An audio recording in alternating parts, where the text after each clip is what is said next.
السلام علیکم ورحمۃ اللہ وبرکاتہ۔ نحمدہ ونصلی علی رسولہ الامین، اما بعد فاعوذ باللہ السمیع العلیم من الشیطان الرجیم، بسم اللہ الرحمن الرحیم۔ ولمن صبر وغفر ان ذلک لمن عزم الامور۔ وقال سبحانہ وتعالی واصبر کما صبر اولو العزم من الرسل ولا تستعجل لهم۔ صدق اللہ العظیم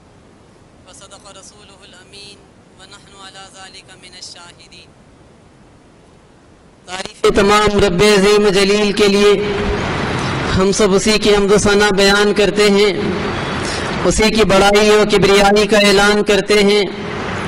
اس بات پر یقین رکھتے ہیں کہ زندگی اور موت اسی کے قبضے قدرت میں ہیں، بیماری اور شفا کا دینے والا وہی ہے، رزق میں تنگی اور فراقی اسی کے اختیار میں ہے، قوموں کو مقام عروج پر پہنچانا یا ذلیل و پست کر دینا بھی تنہا اسی کے تصرف میں ہے۔ درود و سلام تمام انبیاء اور مرسلین پر، بالخصوص خاتم النبیین محمد عربی صلی اللہ علیہ وسلم پر، جنہوں نے اس شاہراہ ہدایت سے ہم کو واقف کروایا جو دنیا کی اس فانی زندگی میں بھی کامیابی کی ضامن ہے اور اس کے بعد آنے والی ہمیشگی کی زندگی میں بھی کامیابی اور نجات کی ضامن۔ محترم امیر مقامی جماعت اسلامی ہند نامپلی اور معزز سامعین، عزم و استقلال، صبر و استقامت کے ہم معنی الفاظ قرآن حکیم نے مختلف مقامات پر ان الفاظ کو کوٹ کیا۔ انبیائی تاریخ کا اگر ہم مطالعہ کریں تو انبیائی زندگیوں میں عزم، حوصلہ، ہمت، صبر و استقلال کی کیفیات بہت نمایاں طور پر ہمیں نظر آتی۔ نبی عربی صلی اللہ علیہ وسلم کی زندگی بھرپور طور پر اس چیز سے بھری نظر آتی۔ صحابہ کرام کی زندگیوں کو دیکھیں تو محسوس ہوتا ہے کہ بے شمار مثالیں ایسی ہیں جن کو اگر انسان سنے، جن کا انسان اگر مطالعہ کرے تو حوصلے اور امید کی ایک نئی کرن اس کے دل کے اندر پیدا ہو جائے۔ ہمارے اسلاف میں تابعین کی زندگیوں کو اگر ہم دیکھیں، تبع تابعین کی زندگیوں کو ہم دیکھیں اور پھر زیادہ دور نہیں، ہم سے قریب کے ادوار میں بھی امت مسلمہ کے ان درخشاں کرداروں کا مطالعہ کریں جنہوں نے اپنی زندگی کے بے مثال نمونے چھوڑے ہیں، تو ایسا محسوس ہوتا ہے کہ امت مسلمہ کے اندر کتاب مبین نے جن کیفیات کو ہر دور کے اندر پیدا کیا، ان کیفیات کو اگر امت مسلمہ آج بھی اپنے اندر پروان چڑھانے میں کامیاب ہوتی رہے تو چاہے امت مسلمہ کے اوپر الزامات کی بوچھاڑی کیوں نہ ہو، چاہے افراد امت کی گرفتاریاں ہی کیوں نہ عمل میں آتی رہیں، چاہے افراد امت پر لعان طعن کیوں نہ کی جاتی رہے، چاہے افراد امت کے قتل کے منصوبے کیوں نہ بنائے جاتے رہیں، چاہے کسی آزمائش کے اندر افراد امت کو مبتلا کیا جاتا رہے، لیکن اس امت کی تاریخ بتلاتی ہے کہ ہر صبر آزما دور میں، ہر پریشان کن اور مشکل ترین دور میں اس امت نے عزم اور استقلال کے وہ نمونے پیش کیے ہیں، وہ مثالیں پیش کی ہیں کہ اس امت کو مٹانا اور اس امت کے اندر سے عزم اور حوصلے کو بالکل معدوم کر دینا تاریخ کے کسی دور میں بھی کسی فرعون وقت اور کسی نمرود وقت کی طاقت اس کے لیے کام نہیں کر سکی۔ توحید کی امانت سینوں میں ہے ہمارے، آسان ہی مٹانا نام و نشاں ہمارا، علامہ اقبال نے یہ بات بتلائی تھی۔ اور حقیقت واقعہ یہ ہے کہ اس امت کو مٹانے کی جتنی کوشش کی جائے گی، اس امت کو دبانے، کش کرنے، کچل دینے اور نیست و نابود کر دینے کی جتنی منصوبہ بندی اور جتنی پلاننگ کی جائے گی، یہ امت اتنی ہی ابھر کر سامنے آئے گی۔ ہر مشکل دور میں اس امت کے ایمان کی کیفیات کے اندر اضافہ ہوا، کیفیات صبر کے اندر اضافہ ہوا ہے، کیفیت استقامت کے اندر اضافہ ہوا ہے۔ مسلمان کو مسلمان کر دیا طوفان مغرب نے. اسی بات پر علامہ اقبال نے کہا تھا کہ مخالفان طوفان اٹھ کر آتے رہے اور ایسا محسوس ہوتا رہا کہ طوفان کی یہ موجیں اس امت کو کسی پریشانی کا شکار بنا دیں گی. لیکن تاریخ ایسی مثالیں پیش کر رہی, دور ماضی بھی اور دور حاضر بھی ایسی مثالیں پیش کر رہا ہے جو یہ بتلاتی ہے کہ اس امت کے عزم کو کھینچ لینا جبکہ ایمان افراد امت کے سینوں کے اندر محفوظ ہو, یہ کسی کے بس کی بات نہیں. آئیے کچھ مثالیں میں اس موقع پر آپ کے سامنے رکھوں. موتا کا میدان ہے, وہ میدان جہاں پر نبی اکرم صلی اللہ علیہ وسلم نے اپنے ایک ایمبیسیڈر کے قتل کے نتیجے میں ایک لشکر کو بھیجوایا. ہر دور میں سفیر کا قتل, قاصد اور ایمبیسیڈر کا قتل ایک بہت زبردست قسم کا کرائم سمجھا جاتا رہا, اور نبی اکرم صلی اللہ علیہ وسلم کا نمائندہ رومی شہنشاہ کے پاس پہنچا تو اس موقع پر نبی کے نمائندے کا قتل کیا گیا. اور وہ نمائندے بھی کوئی معمولی نمائندے نہیں, حضرت حارث جیسی عظیم الشان ہستی. وہ حضرت حارث جو رومی بادشاہ کے دربار میں پہنچے اور جس موقع پر انہوں نے دربار رومی میں کھڑے ہو کر نبی عربی صلی اللہ علیہ وسلم کی دعوت کا تعارف کروایا تو بادشاہ ان کی قوت بلاغت سے بے حد متاثر ہوا اور اس نے اس موقع پر ان کو یہ پیغام دیا کہ تم مسیحیت کے مبلغ بن جاؤ, تم عیسائیت کے اگر داعی بن جاؤ گے تو اس کے نتیجے میں مسیح علیہ السلام کی دعوت کو پھیلانے کا اچھا موقع رہے. اس نے مختلف قسم کے آفرز ان کو دیے, کئی قسم کی پیشکشیں کی. حضرت حارث کسی چیز کو سننے کے لیے تیار نہیں ہوئے تو اس موقع پر اس نے ایک بڑا دیگ پانی کا ان کی نگاہوں کے سامنے گرم کرنے کے لیے چڑھایا, اور جب پانی کھولنے لگا تو ان کی نگاہوں کے سامنے ان کے ساتھی کو کھولتے ہوئے پانی میں ڈال دیا گیا. دیکھتے ہی دیکھتے گوشت نے ہڈیوں کا ساتھ چھوڑ دیا. حضرت حارث کی آنکھوں سے آنسو روا ہو گئے. بادشاہ نے کہا کہ اگر تم چاہتے ہو کہ اس انجام سے بچو تو تمہیں حضرت مسیح علیہ السلام کے دین کے داعی اور مبلغ بننے کے لیے تیار ہو جانا چاہیے. حضرت حارث نے کہا کہ بادشاہ اگر تم میرے آنسوؤں کو دیکھ کر غلط فہمی میں مبتلا ہو رہے ہو تو سن لو کہ ان آنکھوں سے آنسو اس لیے نکلے کہ میں نے دیکھا کہ میرا ایک ساتھی آنن فانن موت کے منہ میں پہنچ گیا. میری خواہش ہے کہ ایسی 100 جانیں مجھے مل جائیں اور ایک کے بعد دیگر مجھے 100 مرتبہ اس قسم کے پانی میں ڈال دیا جائے. بلاخر حضرت حارث کو بھی شہید کر دیا گیا. ایک زبردست قسم کا جرم اس موقع پر رومی بادشاہ نے کیا. نبی اکرم صلی اللہ علیہ وسلم کو اطلاع ملی. اللہ کے رسول صلی اللہ علیہ وسلم نے بڑی تیزی کے ساتھ 3000 کے ایک لشکر کو ترتیب دیا اور اس لشکر کی کمان دی حضرت زید بن حارثہ رضی اللہ عنہ کے ہاتھ میں. اس موقع پر نبی اکرم صلی اللہ علیہ وسلم نے بات بتلائی کہ اگر زید بن حارثہ شہید ہو جائیں تو جعفر طیار کو میدان میں کمان سنبھالنی چاہیے, اور اگر جعفر طیار بھی شہادت پا جاتے ہیں تو عبداللہ ابن رواحہ کو میدان کی کمان سنبھالنی پڑے گی, اور اگر وہ بھی شہید ہو جائیں تو مسلمان جس کو چاہیں اپنا کمانڈر بنا لیں. اس موقع پر ایک یہودی نے جو کہ نبی اکرم صلی اللہ علیہ وسلم کے اس ارشاد کو سن رہا تھا, اس نے کہا کہ خدا کی قسم یہ تینوں اس میدان میں لازماً شہید ہوں گے, اس لیے کہ میں آسمانی کتابوں کا علم رکھتا ہوں اور اس حقیقت کو جانتا ہوں کہ نبی کبھی اس قسم کی پیشن گوئی کرتے ہیں تو وہ ہر حال میں پوری ہو کر رہتی. موتا کے میدان کی طرف 3000 کا یہ لشکر چلا اور رومی بادشاہ کو اطلاع ملی تو اس نے بہت تیزی کے ساتھ 1,00,000 کے لشکر کو ترتیب دیا. 1,00,000 اور 3,000 کا کوئی مقابلہ نہیں تھا. 1:33 کیا نسبت تھی مقابلے کے لیے, لیکن نبی اکرم صلی اللہ علیہ وسلم کا بھیجایا ہوا لشکر تھا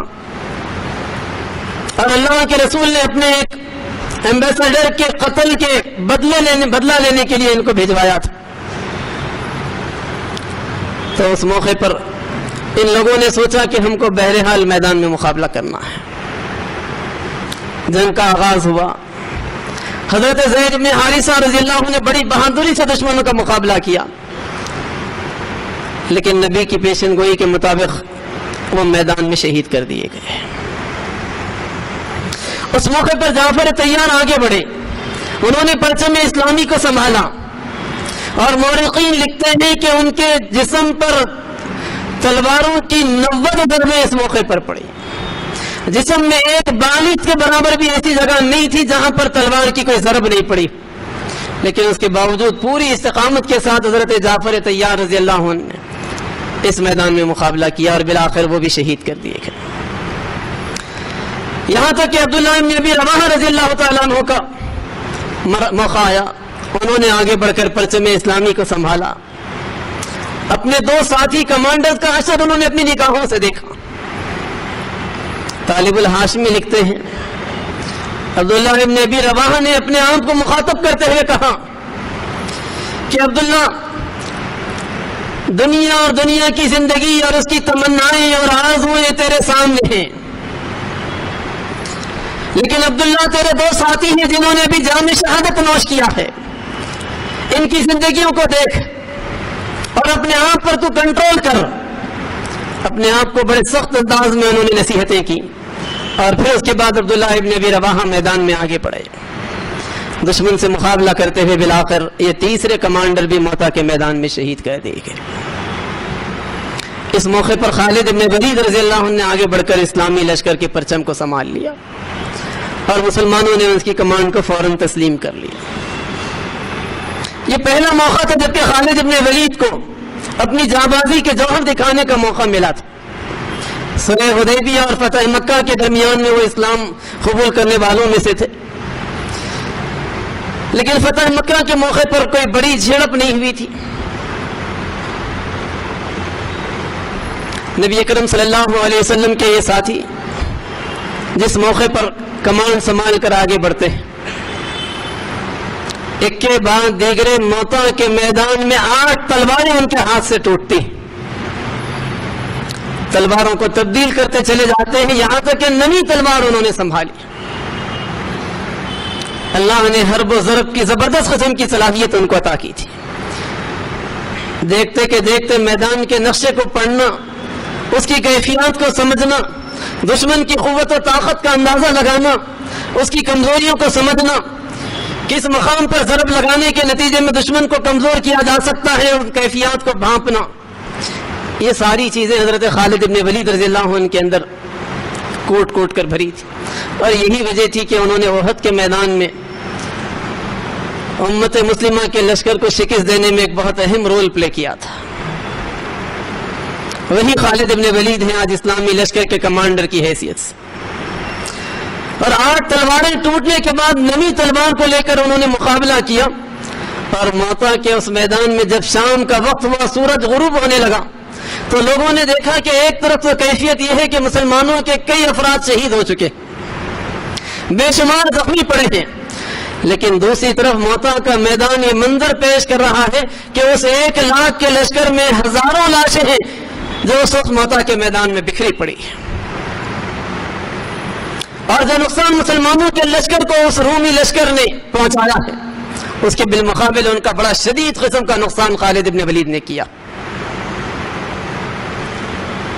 اور پوری جرأت کے ساتھ، پورے عزم اور حوصلے کے ساتھ انہوں نے اس لشکر کا مقابلہ کیا. اور پھر اس کے بعد وہ مرحلہ آیا کہ سورج غروب ہوا اور جنگ رکی، تو حضرت خالد بن ولید نے بڑی حکمت و دانائی کے ساتھ فیصلہ کرتے ہوئے کہ اس وقت اس لشکر کو بچانا، امت مسلمہ کی اس لشکر کی حفاظت کرنا، یہ حکمت و دانائی ہے. بڑی حکمت کے ساتھ موتا کے میدان میں دشمنوں کو شدید ضرب لگانے کے بعد انہوں نے لشکر کو پوری حکمت کے ساتھ موتا کے میدان سے نکال لیا اور واپس لائے. یقیناً امت کے اندر اس موقع پر بھی ایسے جذباتی افراد تھے جو آج بھی موجود ہیں. جس وقت خالد ابن ولید اس لشکر کو بچا کر مدینے میں داخل ہو رہے تھے تو ایموشنل قسم کے نوجوانوں نے ان پر کنکر اور پتھر پھینک کر مارے کہ یہ میدان موتا کا بھگوڑا ہے.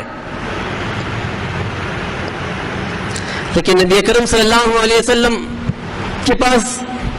جب خالد ابن ولید پہنچے تو اللہ کے رسول صلی اللہ علیہ وسلم نے نہ صرف یہ کہ حضرت خالد ابن ولید کی شجاعت و بہادری اور جانبازی کی حوصلہ افزائی کی،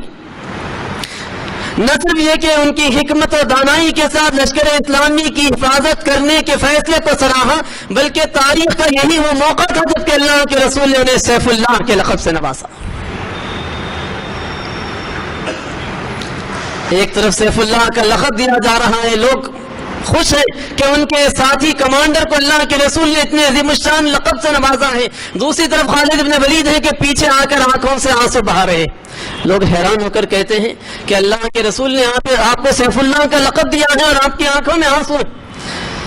تو جواب میں کہا کہ میں اس لقب کا مطلب جانتا ہوں، جب مجھے اللہ کی تلوار کا لقب دیا گیا تو اس کا مطلب یہ ہے کہ اب مجھے میدان جنگ میں شہادت نہیں ہو سکے گی، کوئی مجھے قتل نہیں کر سکے گا، اور مجھے اندیشہ ہے کہ شہادت کی جو تمنا ہے وہ تمنا میری پوری نہیں ہوگی، اور اس وجہ سے میری آنکھوں میں آنسو۔ اور ان کا اندازہ یقیناً صحیح نکلا۔ وہ موقع جب ان کا آخری مرحلہ آیا، محسوس ہونے لگا کہ موت قریب ہے، تو اس موقع پر انہوں نے کہا کہ آج بستر پر ایڑیاں رگڑتے ہوئے مرنے سے بہتر کیا ہی اچھا ہوتا کہ کسی میدان میں مجھے جام شہادت کا موقع ملتا۔ لیکن نبی کے اس لقب نے اسی دن فیصلہ کر دیا تھا کہ یہ سیف اللہ ہے اور اللہ کی تلوار کو کوئی نہیں توڑ سکے گا۔ اسی طریقے سے ہمارے سامنے وہ منظر بھی ہے جبکہ احد کے میدان میں ایک چھوٹی سی غلطی عبداللہ ابن جبیر رضی اللہ عنہ کے ساتھیوں نے کی۔ اللہ کے رسول صلی اللہ علیہ وسلم نے یہ بات بتلائی تھی احد کے میدان میں صفوں کو ترتیب دیتے ہوئے کہ یہ پہاڑی درہ ہے اور جنگی لحاظ سے یہ بہت ہی نازک ترین مقام ہے، اور اس مقام پر 50 تیر اندازوں کو متعین کرتے ہوئے اللہ کے رسول نے کہا تھا کہ اگر تم دیکھو کہ پرندے ہمارے جسم سے گوشت نوچ نوچ کر کھا رہے ہیں تب بھی تم اس جگہ کو نہیں چھوڑنا۔ جنگی لحاظ سے اس کی نزاکت کا نبی عربی صلی اللہ علیہ وسلم کا اندازہ تھا، لیکن وہ مرحلہ جب کہ امت مسلمہ کو ابتدائی میں احد کے میدان میں فتح ہونی شروع ہوئی، دشمن میدان کو چھوڑ کر بھاگنے لگا، تو مال غنیمت جمع کرنے کی کوشش میں ان 50 میں سے 41 لوگوں نے 41 افراد نے اپنے اس پلیس کو چھوڑ دیا۔ ان کے کمانڈر عبداللہ ابن جبیر انہیں سمجھاتے رہے، نبی کی نصیحت یاد دلاتے رہے، لیکن انہوں نے کہا کہ دشمن کا لشکر پیٹ پھیر کر بھاگ رہا ہے، اس موقع کے لیے ہمیں یہ نصیحت نہیں کی گئی تھی۔ بھاگتے ہوئے خالد ابن ولید نے اس منظر کو دیکھا اور پیچھے سے گھوڑ سواروں کا ایک دستہ لے کر پلٹے اور اس ذرے میں سے انہوں نے حملہ کر دیا۔ جیسے ہی انہوں نے حملہ کیا بھاگتا ہوا لشکر اس منظر کو دیکھتے ہوئے پلٹ پڑا۔ اب افراد امت کی کیفیت یہ ہوئی کہ دو لشکروں کے درمیان میں گھر کر رہ گئے۔ ایسے میں نبی اکرم صلی اللہ علیہ وسلم کی کیفیت کا اندازہ کیجئے کہ اللہ کے رسول ہیں، قریب میں کوئی ساتھی نہیں ہے، خالد ابن ولید پیچھے سے حملہ کرتے ہوئے آگے بڑھ رہے ہیں، اللہ کے رسول اگر پکار کر اپنے لشکر کو آواز دیتے ہیں اور کہتے ہیں کہ پیچھے سے خالد ابن ولید آ رہے ہیں، تو ایک طرف اس بات کا امکان ہے کہ لشکر چوکنا ہو جائے گا اور بڑے نقصان سے بچ سکے گا، لیکن دوسری طرف نبی کی آواز بلند ہوگی تو نبی کی جان خطرے میں پڑ جائے گی،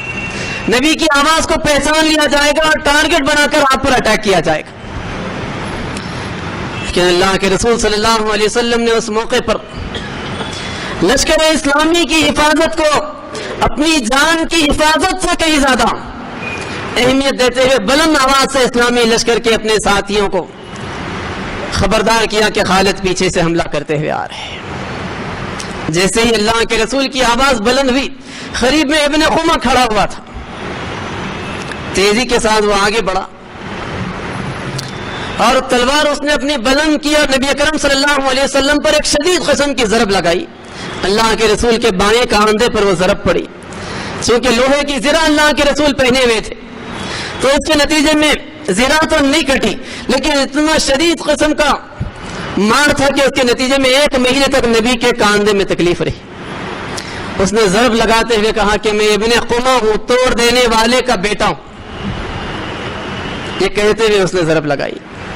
اور ایک کے بعد دیگرے 2-3 ضربیں نبی اکرم صلی اللہ علیہ وسلم پر جب دشمنوں نے اس موقع پر چلائیں، اللہ کے رسول قریب میں ایک گڑھے میں گر گئے، شدید زخمی ہو گئے، آپ کے دانت شہید ہو گئے، جسم سے خون بہنے لگا، اور کچھ دیر کے لیے بے ہوشی کی کیفیت آپ کے اوپر طاری ہو گئی۔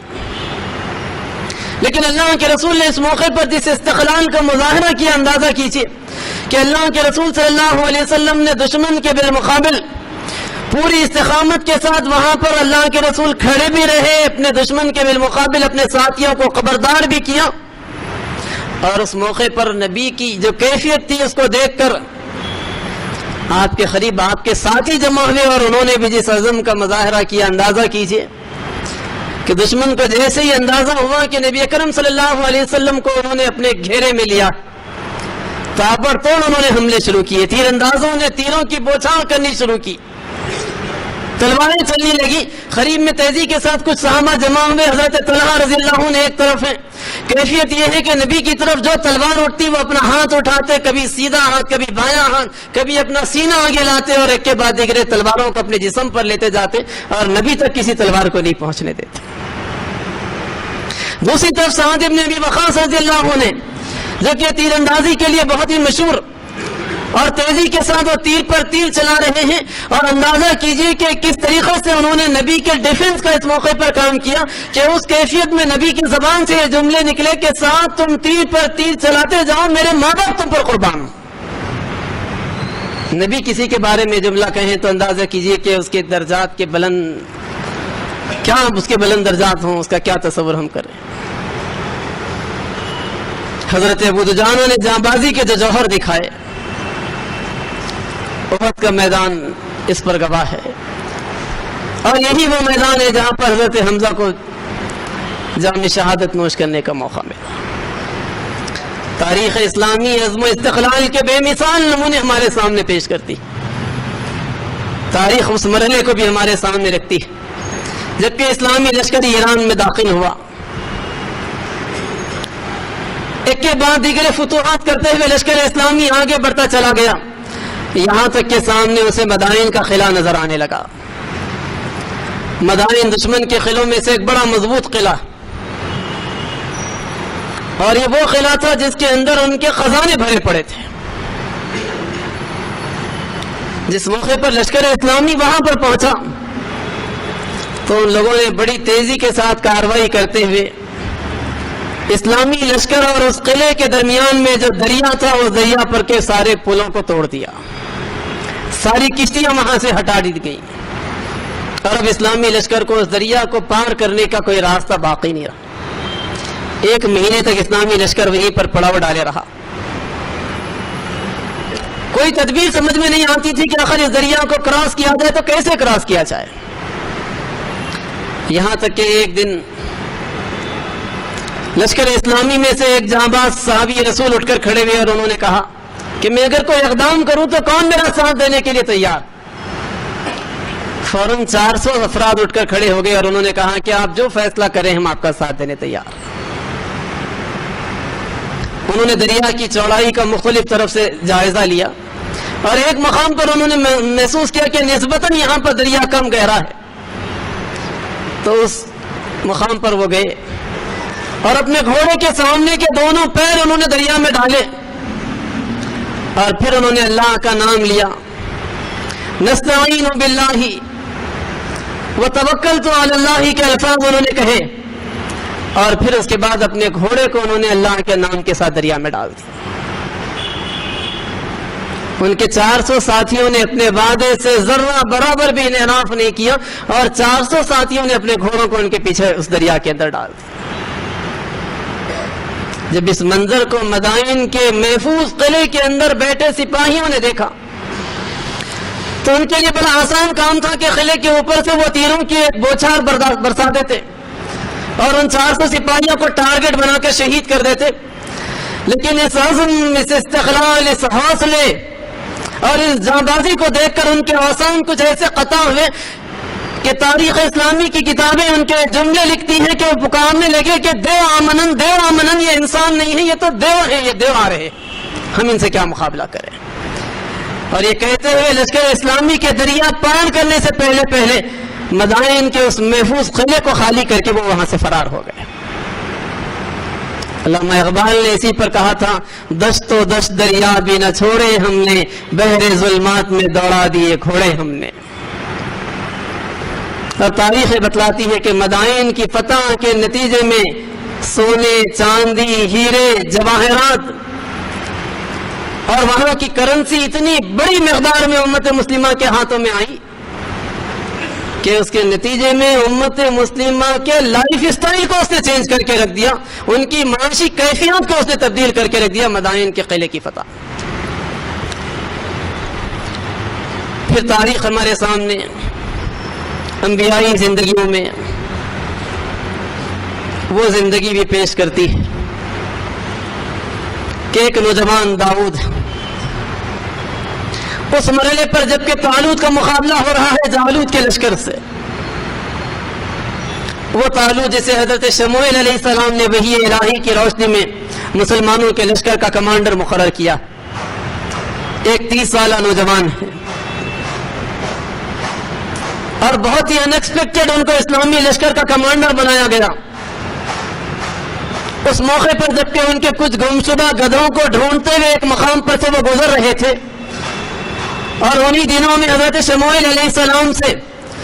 وہاں کی قوم کے لوگوں نے کہا تھا کہ آپ ہمارے اوپر کسی بادشاہ کو مقرر کر دیجئے تاکہ اس کی قیادت میں ہم جہاد کریں. تو اس موقع پر اللہ رب العالمین نے وحی کے ذریعے سے حضرت شموئیل علیہ السلام کو اشارہ کیا کہ اس نوجوان کو قوم کا سربراہ بنایا جاتا ہے.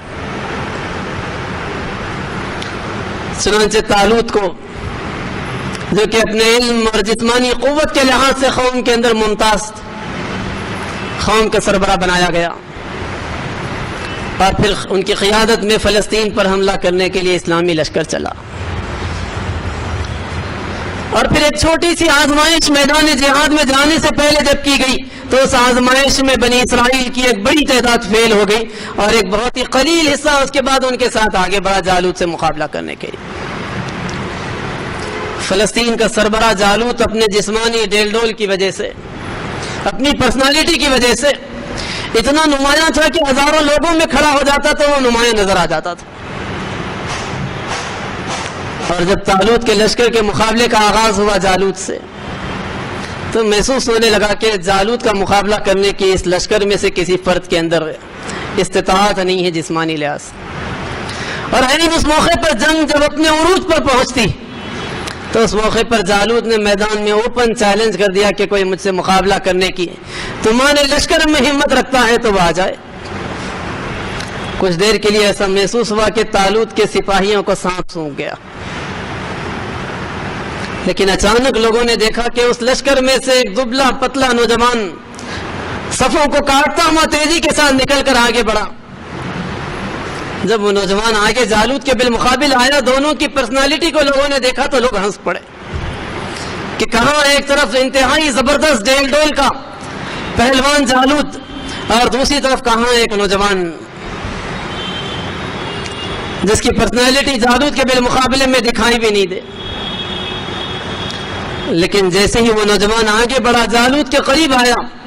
اس نے تابڑ توڑ حملے جالوت پر کیا اور کچھ دیر کے اندر لوگوں نے منظر دیکھا کہ جالوت اس میدان میں تڑپ رہا. وَقَتَلَ دَاوُودُ جَالُوتَ وَآتَاهُ اللَّهُ الْمُلْكَ وَالْحِكْمَةَ وَعَلَّمَهُ مِمَّا يَشَاءُ. قرآن گواہی دیتا ہے کہ اس میدان میں داؤد نے جالوت کو قتل کر دیا، جس کے نتیجے میں اللہ رب العالمین نے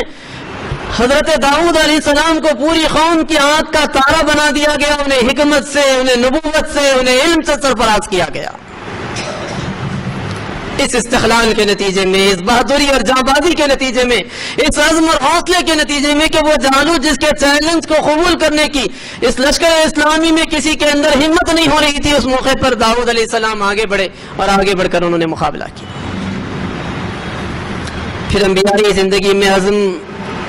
ایک دوسری طرح سے بھی ہم کو دیکھنے کو ملتا ہے. عزم دشمن کے بالمقابل ڈٹ کر کھڑا ہو جانا ایک پہلو اس کا یہ ہے. دوسرے مصیبتوں پر انسان ثابت قدمی کے ساتھ جمع رہے، استقلال کے ساتھ مصیبتوں کو، تکلیفوں کو برداشت کرے. اور قرآن نے اسی کا تذکرہ کرتے ہوئے کہا کہ کہ وَاصْبِرْ كَمَا صَبَرَ أُولُو الْعَزْمِ مِنَ الرُّسُلِ، صبر کرو جیسے کہ اولو العزم رسولوں نے صبر کیا ہے. وَلَمَنْ صَبَرَ وَغَفَرَ إِنَّ ذَلِكَ لَمِنْ عَزْمِ الْأُمُورِ، صبر اور درگزر کی روش یہ بڑے عزم کے کاموں میں سے ہے. قرآن نے اس بات کی گواہی دی ہے. ایوب علیہ السلام کی زندگی ہمارے سامنے، ایک شدید جلدی بیماری میں وہ مبتلا کیے گئے. ایسی اسکن ڈیزیز تھی کہ جس کا کوئی علاج نہیں ہو پاتا تھا. جسم میں آہستہ آہستہ کیڑے پڑنے لگے، لوگ ان سے دور ہونے لگے، رشتہ داروں نے ساتھ چھوڑ دیا، دوست احباب کی دوستی ختم ہو گئی، سوائے بیوی کے کوئی ان کا ساتھ دینے کا روادار نہیں رہا. اور ایسی کیفیت میں شیطان نے خدا کو چیلنج کیا کہ آپ ایوب کو آزما کر دیکھیے، وہ آپ کا شکر گزار بندہ نہیں ہے. اللہ رب العالمین نے اس آزمائش کے اندر تبالت ڈال دی. حضرت ایوب علیہ السلام ایک طویل عرصہ اس آزمائش میں مبتلا تھے. لوگ آ کر ان سے کہتے کہ ایوب تم کس آزمائش کے اندر مبتلا کر دیے گئے ہو؟ تو حضرت ایوب کہتے ہیں کہ اللہ نے مجھے 35 سال اچھی جسمانی صحت کے ساتھ زندگی دی، اور پچھلے 18 سال سے اس مصیبت میں مبتلا ہوں. اگر 35 سال اچھی زندگی کے بعد 35 سال اس مصیبت میں مبتلا رہوں تب بھی عدل ہے، میرے ساتھ زیادتی نہیں ہے. شیطان مختلف بھیس بدل کر ان کے پاس آتا، کبھی انہیں تانے دیتا، کبھی انہیں اکساتا، کبھی انہیں بے چین کرنے کی کوشش کرتا. لیکن حضرت ایوب علیہ السلام نے صبر کے ایسے پہاڑ بنے ہوئے ہیں کہ اللہ رب العالمین خود کہتا ہے کہ انا وجدناہ صابرا نعم العبد، ہم نے اسے ہر حال میں صابر پایا، کیا ہی بہترین بندہ تھا وہ ہمارا. اس کیفیت میں حضرت ایوب علیہ السلام کی آزمائش ہوتی رہی، یہاں تک کہ وہ مرل آیا جبکہ لوگوں نے حضرت ایوب علیہ السلام کو تانے دینے شروع کیے کہ ایوب تمہارے گناہوں کے نتیجے میں تم اس مصیبت میں مبتلا ہوئے ہو. شیطان مختلف طریقے سے پریشان کرنے وسوسے ڈالنے لگا. تب انہوں نے پکارا انی مسنی الشیطان بنصب وعذاب، اے میرے پروردگار یہ شیطان مجھے عذاب میں مبتلا کر رہا ہے. انی مسنی الضر وانت ارحم الراحمین، مجھے یہ بیماری لگ گئی ہے تو ارحم الراحمین ہے. اللہ نے اس موقع پر کہا کہ ارکض برجلک، اپنے پیر سے ٹھوکر مارو فلاں مقام پر. جب انہوں نے ٹھوکر ماری تو پانی کا ایک چشمہ وہاں سے پھوٹ پڑا. ھذا مغتسل بارد وشراب، کہا گیا کہ یہ پانی ہے جس کو تم پی بھی لو اور اس سے غسل بھی کر لو. جب انہوں نے یہ کام کیا تو ان کی بیماری مکمل طور پر ختم ہو گئی. قرآن کہتا ہے کہ وَوَهَبْنَا لَهُ أَهْلَهُ وَمِثْلَهُمْ مَعَهُمْ رَحْمَةً مِّنْ عِندِنَا وَذِكْرَىٰ لِأُولِي الْأَلْبَابِ، ہم نے اس کے اہل و عیال دوبارہ اسے واپس عطا کر دیے اور اس کے مثل مزید ہم نے ان کو عطا کیا. اور ان کی زندگی میں نصیحت ہے عقل مند لوگوں کے لیے. کسی جگہ کہا کہ ان کی زندگی میں نصیحت ہے عبادت گزاروں کے لیے. یعقوب علیہ السلام کی زندگی اسی طریقے سے ہمارے سامنے کہ ایک چہیتا بیٹا ہے، وہ بیٹا ان سے جدا کر دیا گیا. ایک طویل عرصے تک جدائی کو انہوں نے برداشت کیا. فصبر جمیل، کہتے ہوئے کہ میں صبر جمیل کروں. اور پھر اس کے بعد وہ مرحلہ بھی آیا جبکہ دوسرے چہیتے بیٹے بنیامین کو بھی ان سے جدا کر دیا گیا. پھر ان کی زبان سے وہی جملے نکلے فصبر جمیل. قرآن نے 2 مرتبہ یہ جملے حضرت یعقوب علیہ السلام کی زبانی کوٹ کیے. اور جس موقع پر وہ یہ کہہ رہے تھے کہ مجھے اپنے پروردگار سے امید ہے کہ مجھے اپنے دونوں بیٹوں سے ملائے گا، تو لوگ یہ کہتے تھے کہ بڑھاپے میں یعقوب اپنے ہوش و حواس کھو بیٹھا ہے. کہاں یوسف کی زندگی ختم ہو کر ایک طویل عرصہ گزرا. لیکن حضرت یعقوب کہتے تھے کہ انما اشکو بثی وحزنی الی اللہ واعلم من اللہ ما لا تعلمون، میں شکایت کرتا ہوں اپنی پریشانی کی، اپنے غم کی، اپنی تکلیف کی، تو خدائے رحمان کے سامنے ہی میں کرتا ہوں. کسی غیر رحیم ہستی کے آگے میں اپنی شکایات نہیں رکھا کرتا. میرا حزن، میرا غم وہ جانتا ہے، اور وہ جانتا ہے وہ کچھ جو کہ تم لوگ نہیں جانتے ہو. ان کا یہ یقین تھا، یہ بھروسہ تھا، یہ اعتماد تھا، جس کے نتیجے میں بالآخر اللہ رب العالمین نے دونوں بیٹوں سے دوبارہ ان کو ملایا. انبیائی زندگی میں ایسی بے شمار مثالیں ہمارے سامنے. جس وجہ سے نبی اکرم صلی اللہ علیہ وسلم کو حکم دیا گیا کہ وَاصْبِرْ كَمَا صَبَرَ أُولُو الْعَزْمِ مِنَ الرُّسُلِ، صبر کرو ایسے جیسے کہ اولو العزم رسولوں نے صبر کیا۔ ابراہیمی زندگی تو عزم استقلال سے بھری پڑی، جتنی آزمائشوں سے ابراہیم علیہ السلام کو گزارا گیا، نبی عربی صلی اللہ علیہ وسلم کے علاوہ کسی پیغمبر کو ابراہیم علیہ السلام سے زائد آزمائشوں سے نہیں گزارا گیا، لیکن آزمائش کے ہر موقع پر پورے استقلال کے ساتھ، پوری استقامت کے ساتھ اپنے موقف پر جمے رہے، اور زمین کے اوپر توحید کے سب سے بڑے علمبردار کی حیثیت سے انہوں نے اپنی شناخت بنائی۔ انبیاء علیہ السلام میں بلکہ ساری دنیا انسانیت میں دوسرے سب سے بلند مقام کے عامل شخصیت ابراہیم علیہ السلام کی گزری۔ اللہ کے رسول کے بعد سب سے بلند شخصیت دنیا میں کوئی گزری ہے تو ابراہیم علیہ السلام کی زندگی گزری۔ پھر تاریخ کو اگر ہم دیکھیں تو ہمارے سامنے وہ منظر بھی جبکہ عراق پر اسلامی لشکر حملہ کرنے کے لیے گیا ہوا ہے اور محسوس ہوتا ہے کہ اسلامی لشکر کو مدد کی شدید ضرورت، اور اگر مدد نہیں ملے گی تو اس موقع پر کوئی شدید نقصان ہوگا۔ چنانچہ خالد بن ولید نے بحیثیت کمانڈر فوراً حضرت ابوبکر کے پاس، جو کہ اس وقت خلیفہ تھے، اپنے ایک نمائندے کو بھجوایا اور کہا کہ اس وقت ضرورت ہے کہ آپ کسی فوج کو ہماری مدد کے لیے بھیج۔ جواب میں حضرت ابوبکر نے صرف ایک سپاہی کو روانہ کیا۔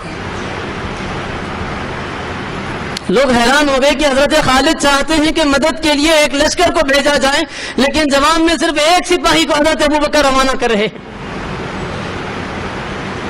لیکن اس سپاہی نے جو نقشے کو میدان جنگ کے تبدیل کر دیا، تاریخ اس پر گواہ۔ حضرت خاقہ رضی اللہ عنہ رستم کے لشکر سے مقابلہ ہے، اور پہلا موقع تھا جبکہ اسلامی لشکر کو یہ بڑی عجیب آزمائش آئی تھی کہ دشمن نے ہاتھیوں کی صفیں میدان میں سامنے ترتیب دی تھی۔ کبھی ان کو ایسا موقع نہیں پڑا تھا کہ سامنے ہاتھیوں کو کھڑایا گیا اور ہاتھی سوار ہیں جو کہ لڑنے کے لیے کھڑے۔ ہاتھی جب آگے بڑھتے تو ان کے اونٹ اور ان کے گھوڑے بدک بدک کر بھاگنے لگتے، پریشان ہونے لگتے، اور ان ہاتھیوں کا توڑ کرنا ان کے لیے بالکل سمجھ میں نہیں آ رہا تھا کہ کیا کیا جائے۔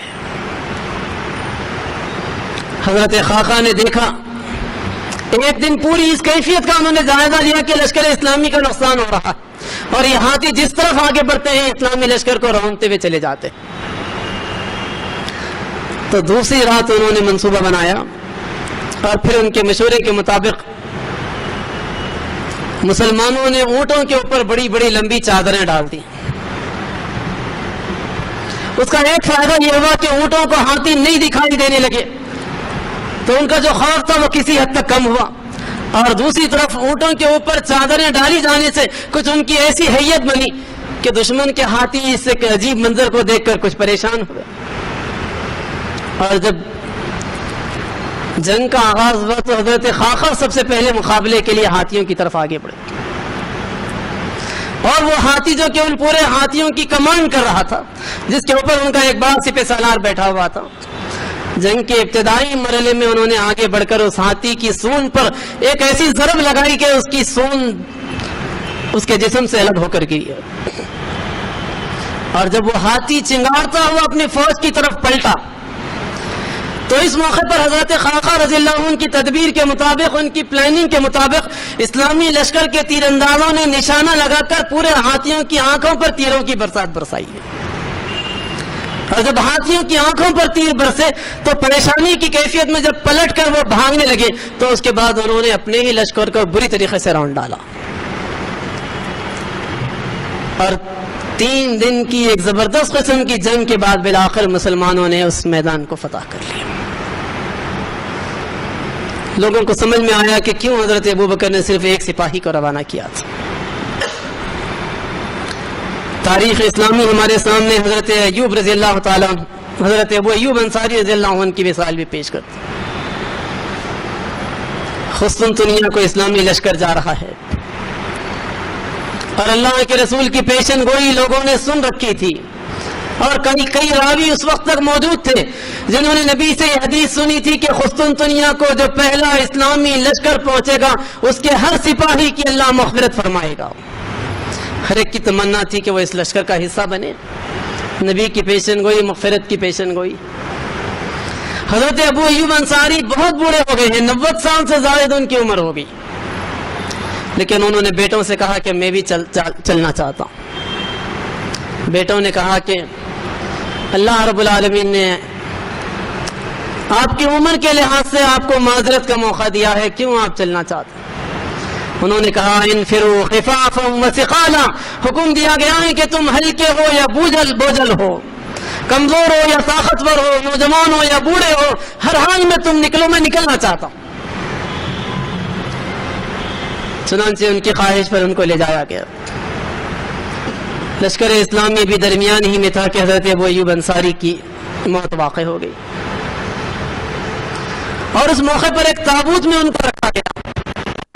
اور اسلامی لشکر کی جو کیفیت اس موقع پر ہوتی تھی کہ جس مقام پر اسلامی لشکر کے سپاہی اس تابوت کو لے کر آگے بڑھتے، وہاں کے سپاہیوں کے جوش کی کیفیت بدل جاتی تھی کہ ایک 90 سالہ بوڑھے کی تمنا یہ تھی کہ اس لشکر کے ساتھ چلے اور جام شہادت نوش کرے، اور اللہ رب العالمین نے اس راہ میں اسے پہلے ہی موت کے منہ میں پہنچا دیا۔ اس کیفیت کو دیکھ کر، اس تابوت کو جہاں پر لوگ پہنچتا دیکھتے، وہاں کے سپاہی بے چین ہو جاتے اور بڑی بے جگری کے ساتھ مقابلہ کرتے۔ اسلامی تاریخ ہمارے سامنے اس منظر کو بھی پیش کرتی۔ ایک طرف اندازہ کیجئے کہ ہم سے قریب کے دور میں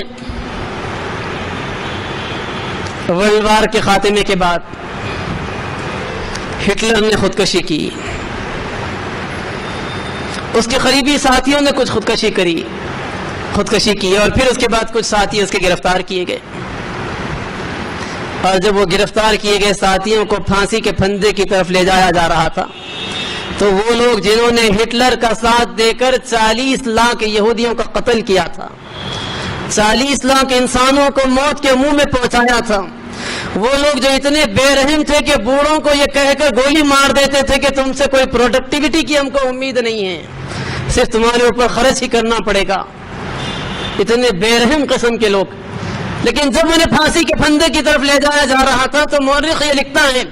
کہ ان کے چہرے پیلے پڑ گئے، ان کے پیر کانپنے لگے، پسینہ ان سے چہروں سے پھوٹنے لگا، اور ان سے کچھ کہنے کے لیے کہا جائے تو زبان تھر تھرانے لگی، کانپنے لگی، اور زبان سے جملے نہیں نکلتے۔ اور دوسری طرف نبی عربی صلی اللہ علیہ وسلم کے ساتھی، اور کیفیت یہ ہے کہ محسوس ہوتا ہے کہ بآخری مرحلہ آ گیا ہے، جام شہادت نوش کرنے کو ہے، تو اس موقع پر زبان سے جملہ نکلتا ہے فزت برب الکعبہ، رب کعبہ کی قسم میں تو کامیاب ہو گیا۔ کہاں ایک طرف موت کو دیکھ کر سامنے چہروں کا پیلا پڑ جانا، اور کہاں یہ کہنا کہ رب کعبہ کی قسم میں تو کامیاب ہو گیا۔ یہ ایمان و قوت ہے جو امت مسلمہ کے افراد کے اندر اس عزم اور اس حوصلے کو پیدا کرتی ہے کہ اس راہ میں تمہاری جان کا چلا جانا یہ تمہاری سب سے بڑی کامیابی۔ تاریخ اس منظر کو بھی پیش کرتی ہے جبکہ ایک دشمن کے ایک کمانڈر بہان نے مطالبہ کیا تھا کہ خالد ابن ولید کو بلاؤ، ان سے ہماری بات چیت ہوگی تو ہم صلح کریں گے، اور سازش یہ کی گئی کہ خالد ابن ولید اگر یہاں پر آ جائیں تو انہوں نے بڑا شدید نقصان ہمارے لشکروں کو پہنچایا ہے، کسی بہانے سے ان کا قتل کر دیا جائے۔ خالد ابن ولید نے اس موقع پر حضرت ابو عبیدہ ابن جراح جو کہ امیر لشکر تھے ان سے مشورہ کیا، اور ان کے مشورے سے 100 لوگوں کو انہوں نے اپنے ساتھ لیا۔ بہت ہی بے جگری سے مقابلہ کرنے والے 100 لوگوں کو لے کر وہ چلے۔ تو پھر اس موقع پر بہان کو اطلاع ملی تو اس نے کہا کہ ہم تو چاہتے تھے کہ خالد ابن ولید سے اکیلے میں ملاقات ہو۔ تو خالد ابن ولید نے کہا کہ ہم کوئی کام بغیر مشورے کے نہیں کیا کرتے، ہمارے امیر لشکر نے ان 100 جانباز سپاہیوں کو میرے ساتھ بھیجا ہے، کوئی صلح کی بات چیت بھی کرنی ہو تو میں ان سے مشورے کے بغیر نہیں کروں گا، میں اکیلے نہیں بات کروں گا۔ تو اس نے کہا کہ ٹھیک ہے، اس لشکر کو آگے آنے دو۔ 100 لوگوں کا یہ چھوٹا سا لشکر اور آگے بڑھا، اور اس کے دربار کے قریب پہنچا تو اس موقع پر پھر باہن نے دوسرا حکم بھجوایا کہ ان سے کہو کہ اپنے گھوڑوں کو باہر چھوڑ دیں، اپنے تلواروں کو چھوڑ کر وہ اندر آئیں۔ خالد بن ولید نے کہا کہ ہم گھوڑوں کو تو چھوڑ دیں گے لیکن تلواریں یہ ہم سے کبھی جدا نہیں ہو سکتی۔ باہن تک جب اس بات کی اطلاع پہنچی تو اس نے کہا کہ ٹھیک ہے انہیں آنے دو اسی حالت میں۔ اور جس وقت یہ 100 لوگ سامنے گئے باہن سے گفتگو شروع ہوئی تو اس موقع پر اس نے ان 5 لوگوں کو جو کہ خالد بن ولید رضی اللہ عنہ کے ساتھی تھے جنہیں گرفتار کر لیا گیا تھا اور جس سلسلے میں بات چیت کر کے صلح کی کوئی بات طے ہونی تھی ان کو سامنے لایا اور کہا کہ اگر تم ہماری بات کو نہیں مانو گے تو ان 5 کو تمہاری نگاہوں کے سامنے قتل کر دیا جائے گا۔ خالد ابن ولید کو وارننگ دینے کی اس نے احمقانہ حرکت کی تھی، اور وہ خالد ابن ولید جو اپنے ساتھ 100 نہایتی بے جگری سے مقابلہ کرنے والوں کو لے کر چلے تھے، انہوں نے کہا کہ باہن ہم 100 لوگوں میں سے کوئی ایک آدمی بھی اپنی جان کی پرواہ نہیں کرے گا ان 500 کو بچانے کے لیے،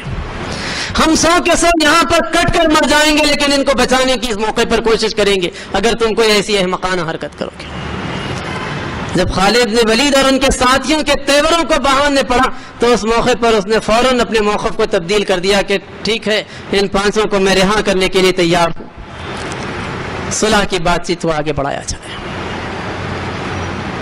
تاریخ سے بے شمار مثالیں ہمارے سامنے پیش کرتی جبکہ پورے عزم کے ساتھ افراد امت نے دشمن کے ساتھ آنکھوں میں آنکھیں ڈال کر گفتگو کی، پورے ولولے کے ساتھ پورے جوش کے ساتھ انہوں نے دشمن کے ساتھ مقابلہ کیا اور اس کے نتیجے میں دشمن کو اپنے موقف کو بدلنا پڑا۔ ہمارے سامنے وہ مثال بھی ہے امام احمد بن حنبل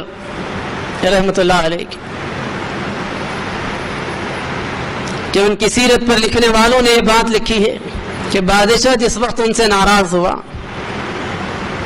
اور ایک مسئلے پر بادشاہ چاہتا تھا کہ بادشاہ کے موقف کی تائید میں وہ اپنا اسٹیٹمنٹ دیں، وہ تیار نہیں تھے تو بادشاہ نے ان کو کوڑے لگوائے، ایک ایک کوڑا مارا جاتا تو لکھنے والے یہ لکھتے ہیں کہ کوڑے کی ضرب ایسی شدید تھی کہ اگر ایک زبردست قسم کے ہاتھی کو لگائی جائے تو ہاتھی بھی تڑپ اٹھے، لیکن اس کے باوجود حضرت امام احمد بن حنبل کی یہ کیفیت تھی کہ اپنے موقف سے ہٹنے کے لیے تیار، یہاں تک کہ مارنے والے تھک گئے اور پھر ان کو قید کر دیا گیا، لیکن پورے استقامت کے ساتھ پورے استقلال کے ساتھ اپنے موقف پر وہ ڈٹے رہے، یہاں تک کہ وہ مرحلہ آیا جبکہ بادشاہ کو اپنے موقف کو تبدیل کرنا پڑا، اور پھر اس کے بعد دوسری طریقے سے ان کو آزمایا کہ انعام اور اکرام کی برسات کر دی گئی، کبھی دینار بھیجائے جاتے، کبھی کوئی اور تحفہ کوئی ہدیہ بھیجایا جاتا، تب امام احمد بن حنبل پکار اٹھے کہ اس آزمائش کے بالمقابل وہ آزمائش میرے لیے کمتر تھی، دنیا اپنی آسائشوں اور رعنائیوں کے ساتھ سامنے آ جائے تو یہ آزمائش میرے لیے بڑی آزمائش ہے، اس مصیبت میں صبر کر لینا میرے لیے آسان تھا۔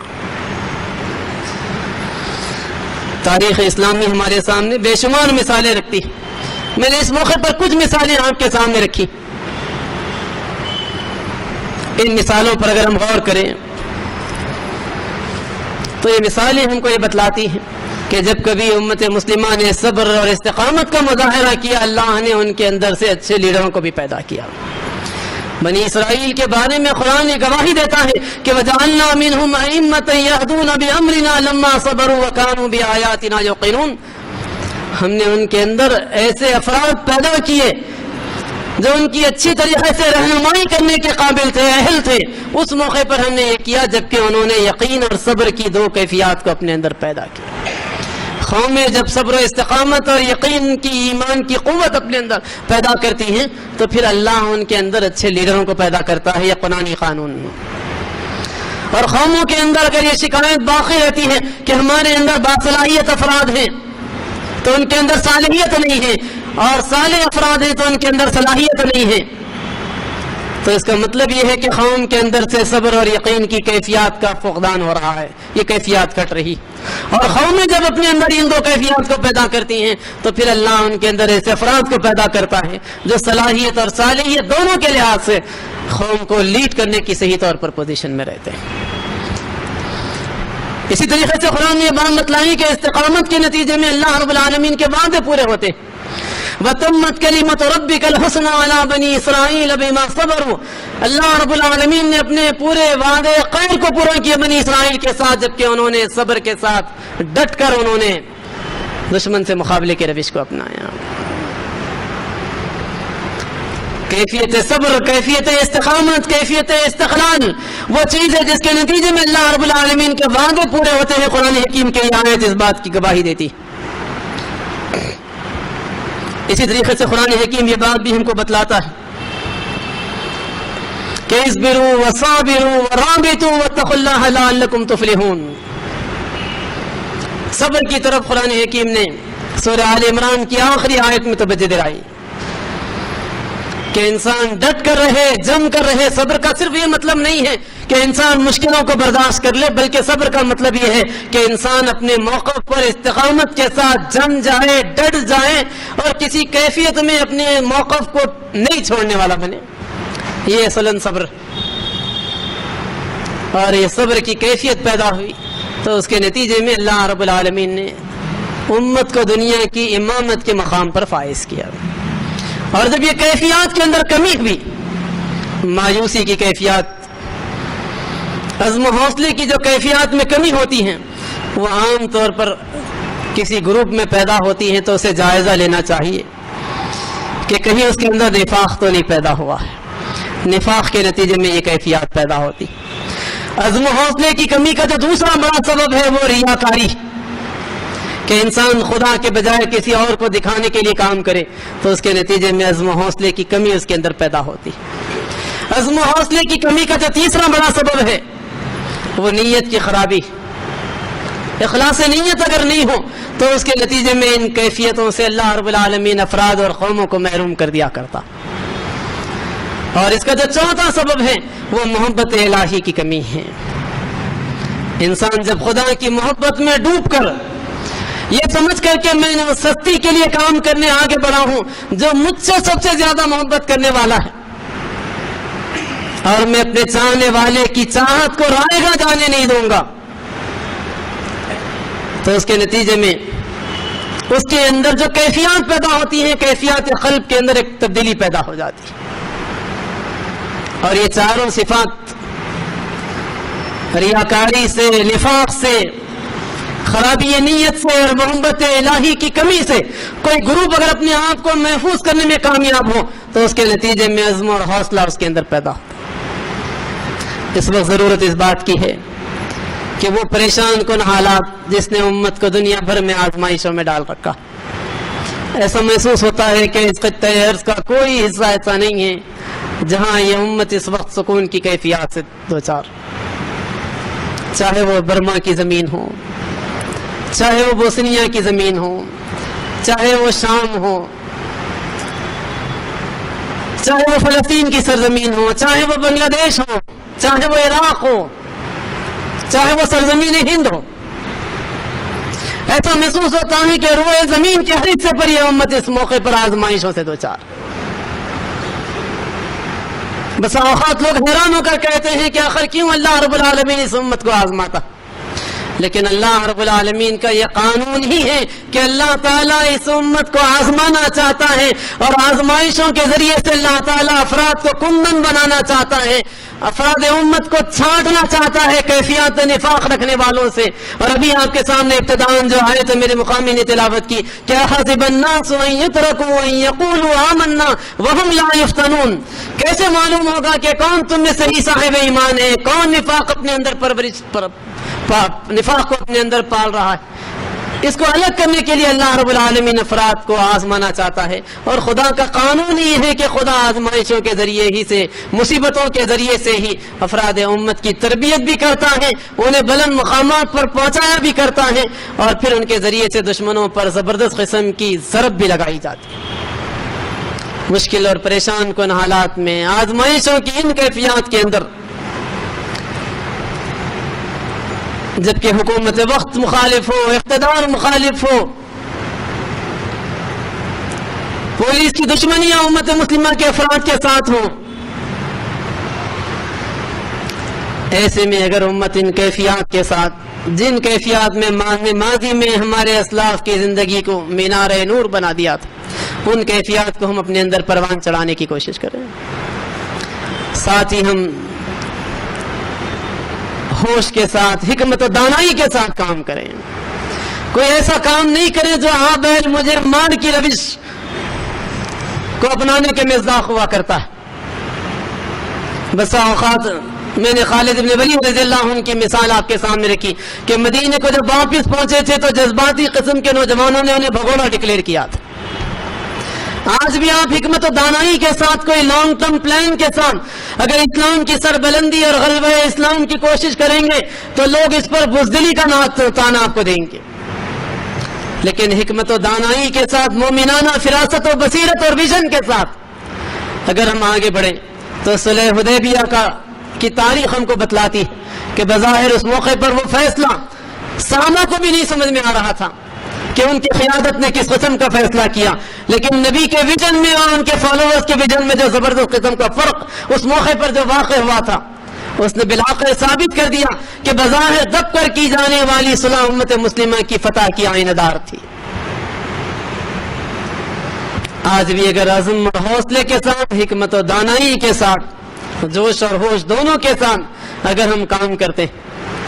وقتی طور پر، ریاکشنری طور پر، جذباتی طور پر کوئی کام کرنے کے بجائے فہم و بصیرت کے ساتھ کام کیا جائے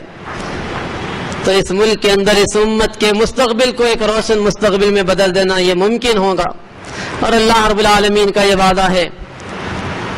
کہ انہم یکیدون کیدا واکید کیدا فمہل الکافرین امہلہم رویدا، وہ اپنی تدبیریں کر رہے ہیں اور میں اپنی چال چل رہا ہوں، کافروں کی پلاننگ تو بالآخر رائے گاں ہو کر ہی رہنے والی ہیں۔ اللہ نے اس بات کا اطمینان دلایا ہے۔ اللہ رب العالمین سے دعا ہے کہ اللہ تعالی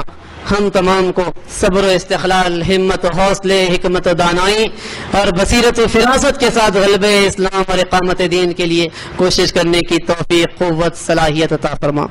آمین۔ وآخر دعوانا ان الحمدللہ رب العالمین۔